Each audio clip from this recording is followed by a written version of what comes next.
We're going to talk about making heaven crowded this morning. Amen. That sounds like a good thing, right?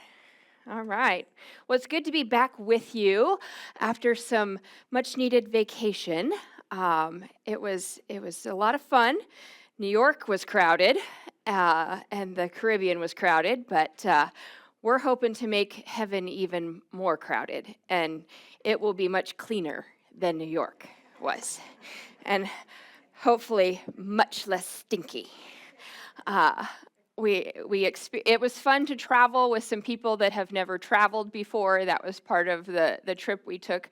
Our two oldest godsons, our oldest son, and then some friends that had never traveled and never been to New York, and we have gotten to experience that before. And so it was a lot of fun walking the streets and even being in Chinatown and Little Italy and things, and then being like, "Ooh, what does that smell?" Or walking the subway for the first time or things like that. And so it was just like, yes, it's not all just Iowa and open fields and fresh air. And so it was really funny when we got back and we got out of the airport and came out, they were all like, "Oh, it's so nice to be in Iowa again and to be home and smell fresh air." And it's like, it's so fun because young kids are so often like ready to leave Iowa. When I talked to them, when I was teaching college and things, they just really wanted to go to big cities and experience the world, and to go with these young adults that are, 19, 20, 21, 22 years old, and for them to be like, "I love Iowa." When we got back after experiencing the world just for a few days, it was very refreshing. So, but we're going to be in Luke chapter 15 today as we talk about making heaven crowded. And there's a song that I heard recently, and it's by Josiah Queen, and I've been listening to a lot of these new young artists as my daughter is blaring Alexa in her room a lot more, and just trying to listen to a lot of these artists that my kids are listening to so that I know what they're listening to as well. But a few weeks ago, I was listening to this song, and it's literally called Make Heaven Crowded, and was really kind of the inspiration to the message, and really hit home for me. And in the melody, it's very upbeat and catchy, so I suggest you go out and listen to it maybe today or this week. But the whole idea of the song is that life isn't just about getting yourself to heaven. Right? That's our whole job as Christians. It's not about us getting to heaven. I mean, we want to go to heaven, but it's not all about us. Sorry if you thought it was all about you. That's how society teaches us these days, but it's not. It's about not going alone. We don't want to just go alone. We want heaven to be full because of the way that we lived. We want to live in a way that brings others along. And so when I heard it, it really kind of stopped me, and I had to play it again to really listen to the words, because when you first hear a song, you're just kind of like catching the beat, really, and you catch a few words, and you're like, "Oh, that's pretty good message," and then you had to listen to it again to catch all the words. But it's really the song about the Great Commission, and it's exactly what it talks about in Luke 15. And so what caught me, though, was the very first line as I listened to it again. And he says, "I was speaking to an atheist the other day, and he said that even Christians must not really believe." And I thought, because when we look around, are we really living in a way that we're making heaven crowded? The song isn't just about this vibe, it's a calling. Just like the Great Commission, it's a calling on our lives. And it's a reminder that eternity is real, and that people matter, and that the mission is urgent. You never know. And I was reminded so much of that in this latest trip that we took as we had been in New York City, and we then got on our cruise boat and we would watch the news at night. John and I love to be those people that have to watch the news at night now, every night, and catch up on what's going on, because something's changing every day with our current president. He does like 25 things a day, I feel like, that are major news, it seems like anymore. And so we got on the cruise, and the news the first night was about a stabbing that went on, and 5 victims happened in this area. We literally were the night before with our group of 10 people. And then we had been in New York the next day, or when we got back from the cruise, we spent a few more days in New York, and then we came back to Iowa, and we're watching the news, and then there had been a shooting maybe it was the opposite way. There'd been a shooting right where we were before we left, and then there was a stabbing where our oldest son and our younger of the 2 older godsons went by themselves to Penn Station or Union Station, where Penn Station, I think, there had been the stabbing where there were 5 victims, because we went on an adults dinner thing, and they went and did some shopping and walking around. And so our kids that were 20 and 21 were by themselves in that same place that there had been 5 stab victims, where somebody had just went crazy and stabbed people for no reason. They never found a reason.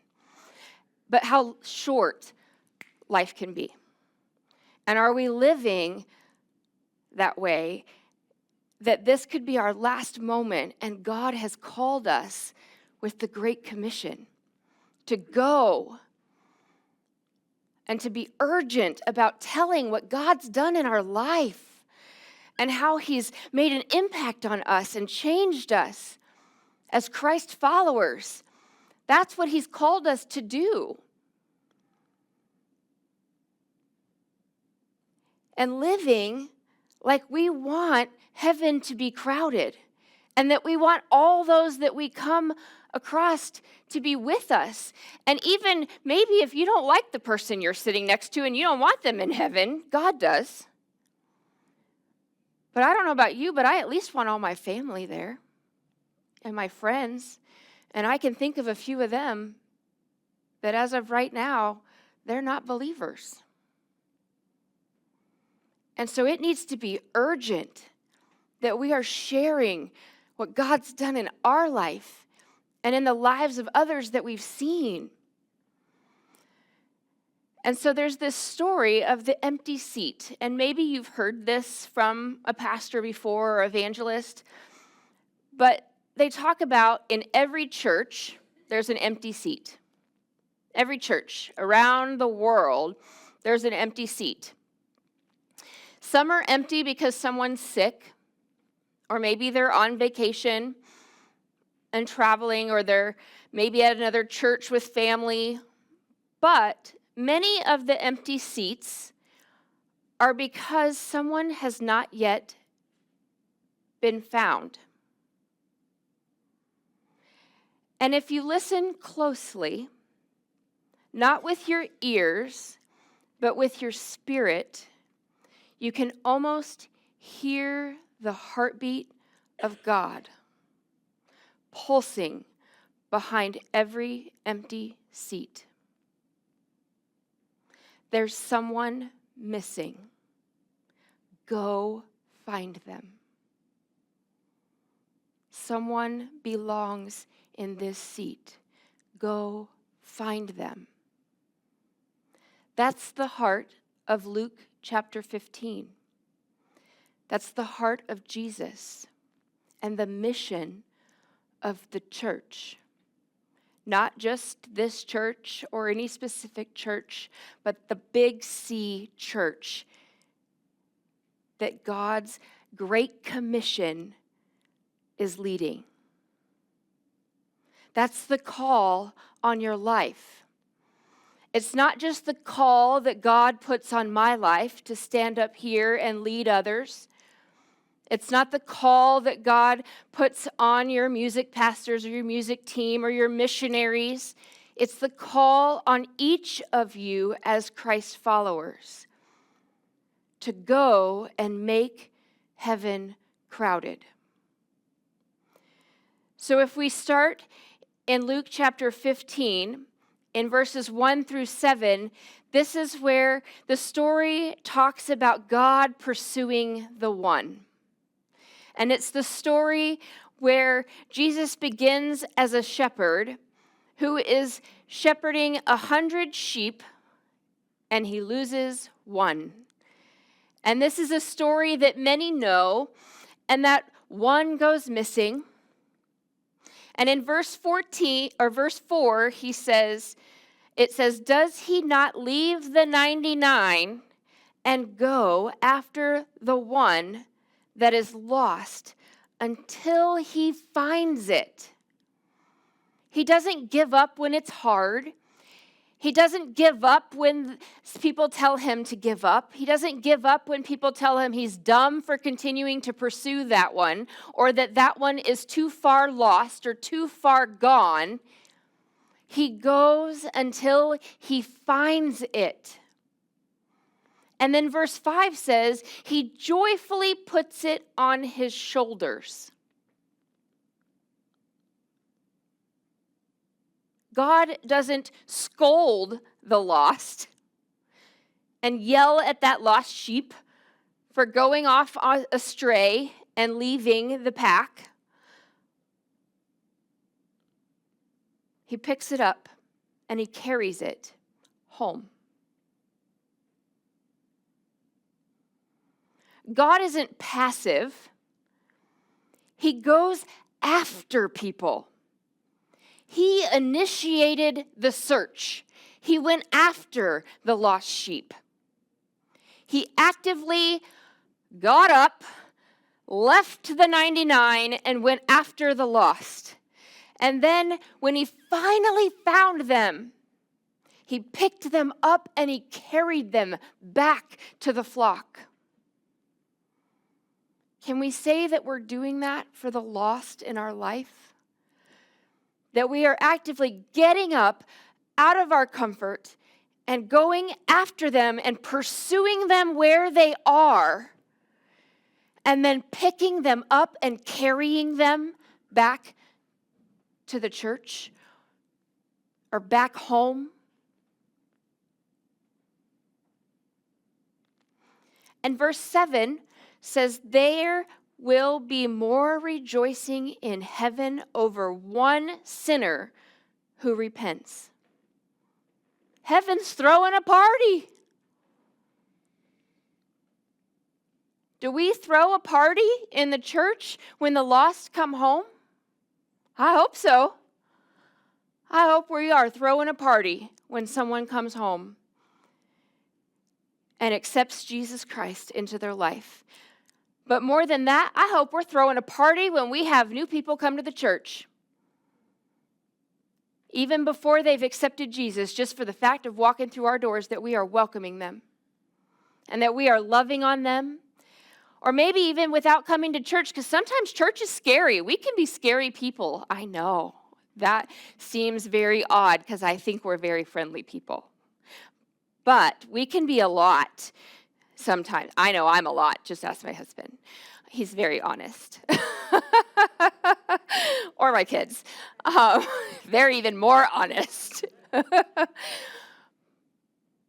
But when we are all one collective and you're new and you don't know anybody, to walk into a church full of people you don't know can be scary. So sometimes being invited into a small group or the youth group or a smaller setting where there's food or coffee or things that are inviting is easier. And so that we should be rejoicing in that and loving on people and inviting them into those smaller settings even, or in our sock exchange that we did, or cookie exchanges, or things like that that are fun. But the point is that if heaven celebrates the one, the church must pursue the one so that heaven can celebrate them. So who is your one? Who has wandered from the church? And I know those of you that have been coming here for a long time, you can think of somebody that used to come here that no longer is coming here. Could you pursue one of them and pray for them and meet them for coffee or dinner? Who is missing from the flock? Who needs you to go after them? Because we love as a society to say, let me know if you need something. But I can tell you, as somebody who's been in rock bottom at different points in their life, that is not the point in which many people reach out and tell you what they need. Because as Americans and as just human beings in general, we are a proud people. And we don't like to ask for help most of the time. And so many times, just offer something. Offer a meal, offer a hug, offer a coffee, whatever it may be. Think about if you were in that situation, what might make you feel good. And just do it. If we go to verses 8 through 10, this is where it talks about the woman who loses a coin. So she's not looking for a sheep that's wandered, but she has misplaced something in her house. Anybody done that? I lose something every day. And my mom always talks about how she will walk to a room and forget what she went there for. And so sometimes she'll sit down and put herself in timeout till she remembers it. And I was like, well, I would be in timeout a long time sometimes because I won't remember it for days. And I don't have time to do that. But I lose things all the time. And I cannot remember where I put them. So I am very good at hide and seek from myself of things, putting them in very safe places. I have hidden Christmas gifts or birthday gifts and found them years later, and they no longer fit the kid that I bought them for. So they are now a gift for the next child or baby that somebody has because I find it years later. So people are laughing, so I am guessing that you have all done the same thing, so I feel much better. Someday when I move, I'll probably find a whole lot more things that I've hidden and things. But this is where God searches with intention. This is what our point is here. Just like the woman is searching with intention for this coin. So in verse 8, it says, she lights a lamp, sweeps the house, and searches carefully. She changes the environment to make the search possible. Sometimes we need to turn on the light. Shed some light on the situation. And I've done that. We have one of those sectional couches, and we are forever losing the remote control in the couch. And it falls between them, and then we have to unhook every piece of that couch, and we're turning it upside down because it has slid between it, or it's gone in the seat of the couch and behind it. And so then you have to unvelcro the back thing. So I saw this really cool thing on Facebook that this mom did, and it's obnoxious, but I probably am going to order it. He doesn't know this yet. But it is a banana, this hard banana that your remote pops in the bottom of it. So it's this big banana that your remote is. So if you ever come to my house for a get-together and our remote is a big banana, you'll know it's because I have finally given up on searching for the remote, and we now will have a big banana remote so that it doesn't fall in the couch. But I was like, that's genius, and that's a mom that created that thing because it's obnoxious and it's not going to fall between the couch anymore, and she's tired of searching. Because then you get distracted with what's fallen between your couch and under your couch, and then you start deep cleaning, and now you are not watching the show that you wanted to relax and watch. And so, yes, it's what happens. And all the moms are smiling and laughing, and because that's that distraction, and now you still haven't found the coin that this woman's looking for. You have totally lost your purpose. Verse 9 goes on to say, rejoice with me. I have found my lost coin. Have you ever lost something so important and then you found it and how excited you were? Recovery leads to celebration. When we find a soul that has left the church or maybe was never a part of the church, and we find them, it is such a rejoicing moment. We get to see this often in our home church. We have a ministry called Celebrate Recovery that has been such a remarkable blessing to our community and our church to watch people that not only have addictions, but just have maybe left the church or left their faith because of addictions or divorce or depression or anxiety or just name the hurt or the hang up in their life. And they find this ministry that leads them through that in a process. And it's like a small church. They meet every Monday, and it doesn't matter if it's a holiday. It could be Christmas on Monday, and they still have their service and their small groups. They meet every Monday, no matter what. And it has been so amazing to watch how God has moved through these people and their testimonies of how God has worked in their life. And it is so, this part of Luke lived out, it is so emotional to hear and see them in their ministry of God finding them again in their deepest, darkest moments of depression or hurts, and to just be celebrated in that ministry and then within our whole church congregation, and just to be welcomed into God's family as a whole, and to be coming back to that is amazing. Verse 10 goes on to say, there is rejoicing in the presence of the angels. Heaven is never quiet when salvation happens. I look forward to someday being in heaven and hearing the angels and the trumpets sound when somebody comes to accept Jesus Christ. I can only imagine what that sounds like and the rejoicing and the party it is in heaven when someone comes to accept Jesus in their heart.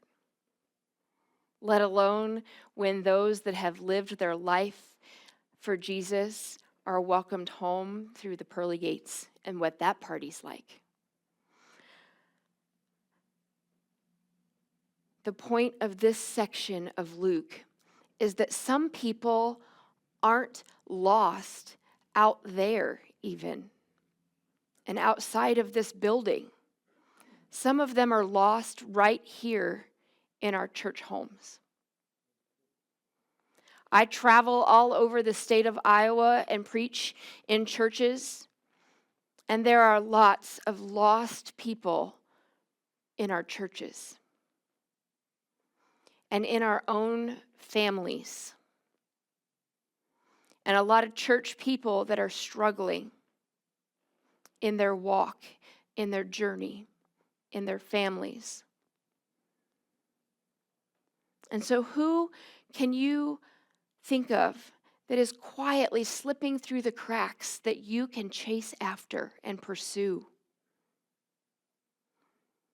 Who is present but maybe unseen? Who needs you to notice them?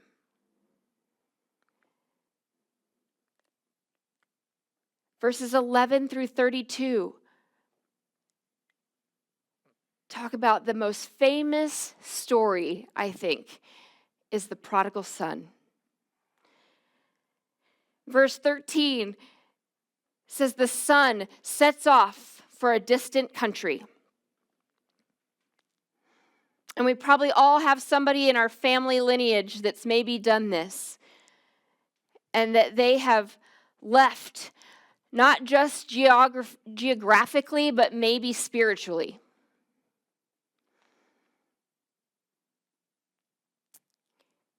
We have a few in my family, whether it's close or extended family, that have done this.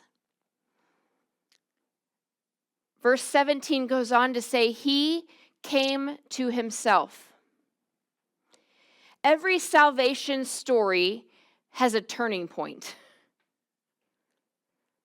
There's usually a point in which something happens that turns you back to Christ. In verse 20, it says, while he was still a long way off. So the prodigal son had left, and life got hard. Spent all his money, everything was gone, life was hard, and he realizes, I'm going to go back home. And he's still a long, long way off. And in verse 20, the rest of it says, he ran to his son. The father runs to his son as he's still way down the road. He recognizes him and he runs. The important part of this story in this piece is that in culture back then, in the Middle Eastern culture, it was not really acceptable or normal for the patriarch to run. They did not run. So for him to take off running towards his son, this was very abnormal and not really accepted in culture. So that alone was already out of the ordinary for him to take off running towards his son. And not only did he break cultural norms, but he runs to him with these open arms. And he already knew, just like fathers and mothers know, he's probably squandered it all. It's all gone. And he's coming back home. 22 through 24 says, my son was dead and is alive again. Salvation is a resurrection. Jesus knows when we come to him and we accept him into our life, previous to that, we were dead. And when we accept him into our heart and soul, we are born again, we are new, and we are alive again. God is not waiting to punish us and to punish the lost. He is waiting, just like the Father, with open arms to embrace us. It doesn't matter what we did when we were lost. The Father didn't wait on the porch with his arms crossed, waiting to hear what the Son had done before he welcomed him into his home. He had his open arms and ran to him. It did not matter. Jesus is waiting the same way.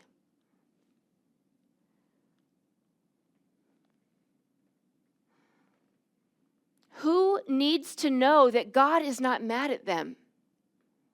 Who do you know? Or who do you come across on a regular basis that needs to know that God's not mad at them?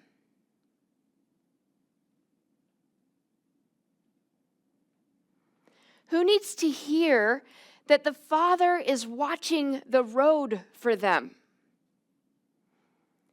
He's watching and just waiting for them to round the corner and start coming down the road for them.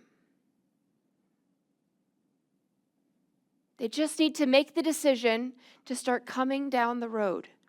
And Jesus is waiting, watching the road.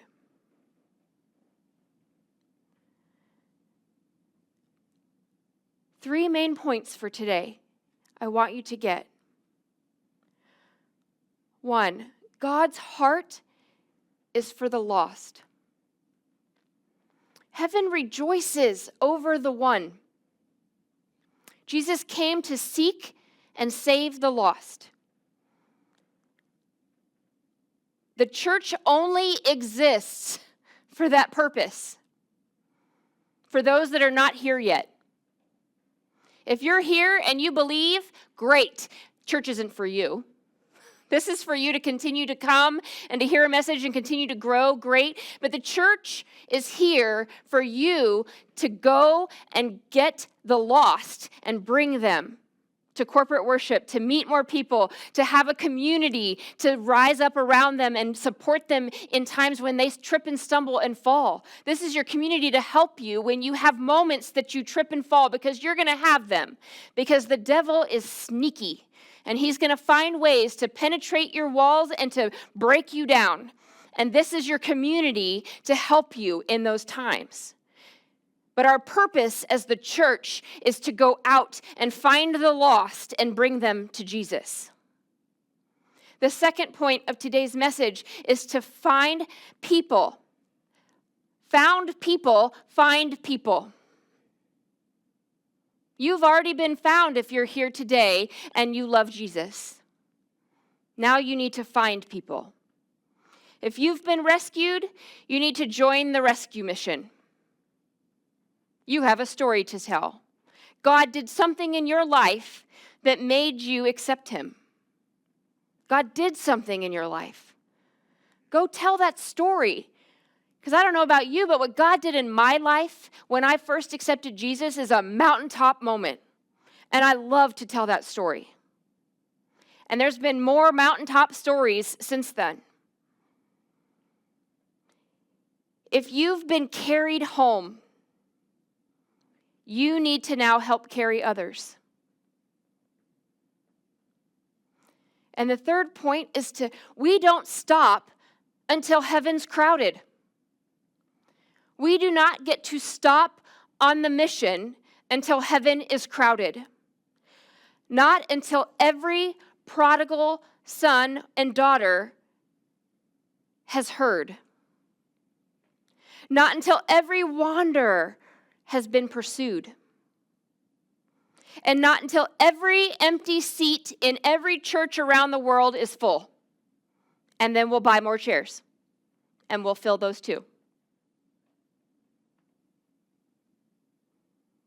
So how are we going to do this? How do we make heaven crowded? First and foremost, you need to start by praying daily. We need God's help. We can't do anything without him. We need to have a strong prayer life. Invite somebody to church every week. What's the worst they're going to do? Say no? Okay. That doesn't hurt that much, I promise. I get told no all the time. Just ask my husband and my boss. I ask for things all the time. Just ask every week. Ask 5 people. The odds will get better the more people you ask that one will come.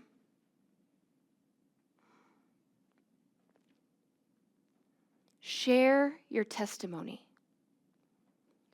Nothing is better than a personal story of what God did to you, because that you're the most passionate about.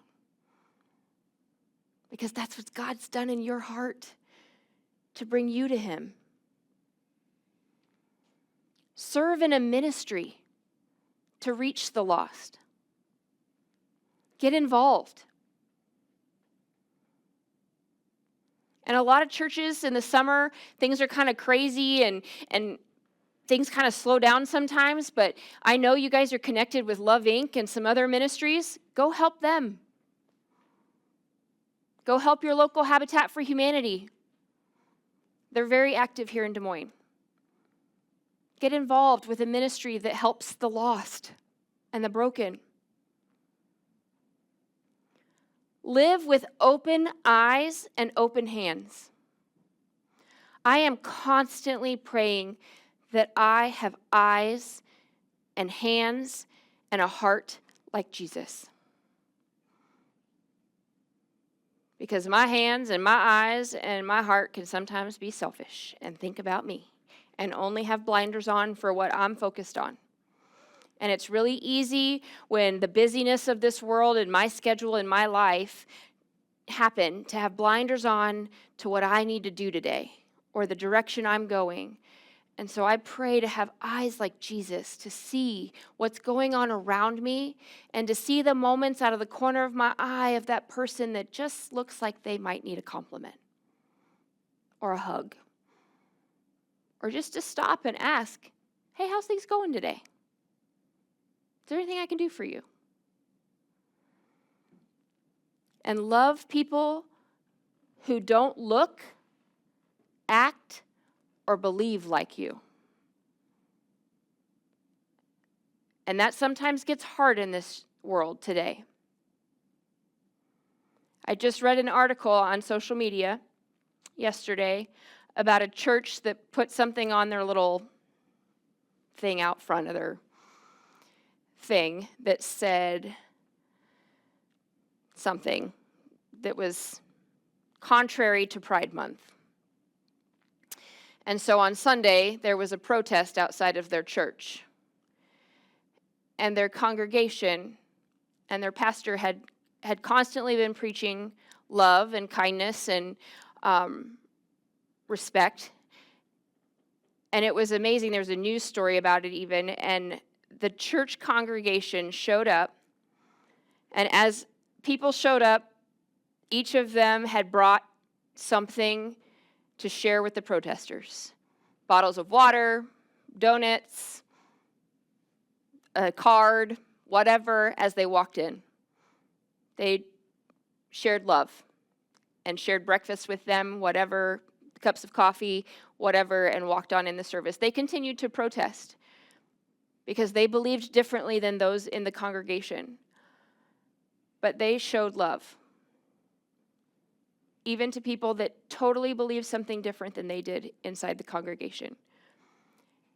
And in a world that's so divisive, and where everything being spewed at us is that we need to be keyboard warriors, and that we need to stand and fight for what we believe in. We do, but with the armor of God. And we do that through prayer and teaching the next generation to be and act Christ-like and to hold strong to our principles and our beliefs. But we don't do that by inciting violence or hate. We can hold strong to our principles, much like that congregation did, without causing more hate and more violence. And to have eyes and a heart and just a spirit like Jesus. And that's how we're going to make heaven crowded. We have to be bigger and we have to be better. The Father's house is bigger than you think. Heaven's not a small gathering. It's not a private club. It's not an exclusive retreat. Revelations says it's a multitude no one can count. A multitude no one can count. And God has given you breath,